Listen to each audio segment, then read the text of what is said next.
اعوذ باللہ من الشیطان الرجیم بسم اللہ الرحمن الرحیم۔ عزیز طلبات السلام علیکم۔ F online support programme کے زیر اہتمام تیسرے مرحلے میں آپ کو آپ کا اردو ٹیچر وحید شاد خوش آمدید کرتا ہے۔ امید کرتا ہوں کہ آپ سب خیر و عافیت سے ہوں گے۔ عزیز طلبات آج کی یہ ویڈیو جماعت ششم کے لیے اردو زبان و قواعد پر مشتمل ہے، جس میں ہمارا آج کا عنوان جو ہے وہ حروف کی اقسام ہے۔ کتاب اردو زبان و قواعد، صفحات ہیں 59 اور 60۔ دستیاب ذرائع کتاب اردو زبان و قواعد، بک اردو زبان و قواعد نوٹ بک اور پین۔ عنوان حروف کی اقسام۔ آج کی ہماری ویڈیو کا مقاصد تدریس ہیں حروف کی اقسام کی پہچان کرنا، روزمرہ کی گفتگو میں ان حروف کو استعمال کرنا اور اگر استعمال ہوئے ہوئے ان کی پہچان کر سکنا۔ آج کی ویڈیو کے بعد طلبات اس قابل ہو جائیں گے کہ مختلف حروف کو اپنے جملوں میں استعمال کر سکیں گے، اس کے ساتھ ساتھ کسی بھی تحریر میں حروف کی اچھے سے پہچان کر سکیں گے۔ عزیز طلبات سب سے پہلے ہم دیکھتے ہیں کہ حرف کیا ہے۔ حرف جو ہے اس کی جمع حروف ہوتا ہے۔ حرف مختلف کلموں، جملوں، رسماں اور فعل کو ملانے کے لیے مختلف مواقع پر استعمال کیے جاتے ہیں۔ جیسے مثال کے طور پہ میں، پر، سے، تک، یہ مختلف حروف ہیں جو مختلف جملوں کو، مختلف اسماء کو، مختلف فعل کو ملانے کے طور پہ استعمال کیے جاتے ہیں۔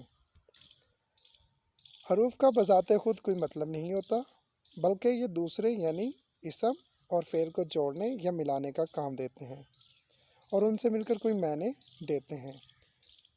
یعنی ان کا اپنا کوئی خاص مطلب نہیں ہوتا ہے، لیکن جب یہ کسی جملے میں آتے ہیں، کسی فعل کے ساتھ آتے ہیں یا کسی اور لفظ کے ساتھ آتے ہیں تو ان کا ایک خاص مطلب بن جاتا ہے اور معنوں میں اضافہ کرتے ہیں۔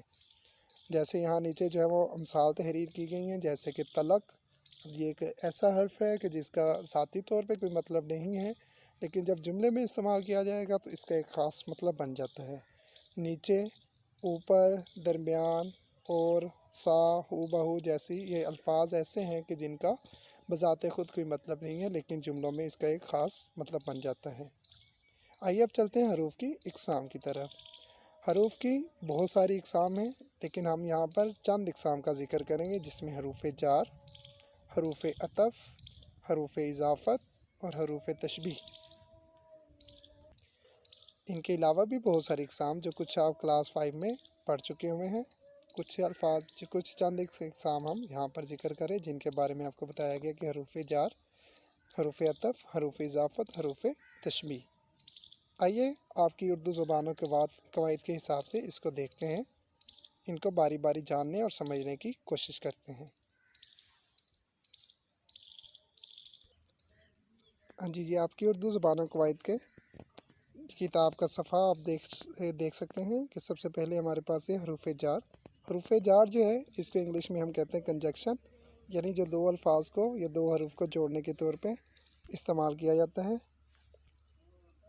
اس کو کنجکشن یا حروف جار کہتے ہیں۔ جیسے مثال کے طور پہ میں یہاں پہ جملہ لکھا ہے، میں نے صبح سے شام تک کام کیا۔ میں نے صبح سے شام تک کام کیا۔ اب اس میں سے اب تلاش کریے کہ کون سا حروف جار ہے اس میں، کہ میں نے صبح سے شام تک کام کیا۔ ٹھیک ہے، جو دو الفاظ کو یا دو افعال کو ملا رہے ہیں آپس میں۔ اب صبح سے شام تک، صبح سے شام تک، اب اس میں سے آپ کے پاس حروف جار بن گئے۔ ٹھیک ہے جی۔ ظفر کمرے میں تھا، ظفر کمرے میں تھا۔ اب کمرے میں تھا، ظفر اور کمرے ان دونوں کو آپس میں جوڑنے کے لیے میں کا استعمال کیا گیا، تو یہ حرف جار ہے۔ کتاب میز پر رکھ دو، کتاب میز پر رکھ دو، کتاب کہاں پہ رکھ دو؟ میز پر رکھ دو، تو پر جو ہے وہ اس میں حرف جار ہے۔ ایسے ہی باقی بھی مثالیں جو ہے وہ دی گئی ہیں۔ اس کے بعد اگلی اگزامپل ہمارے پاس اگلی قسم ہے حروف عطف۔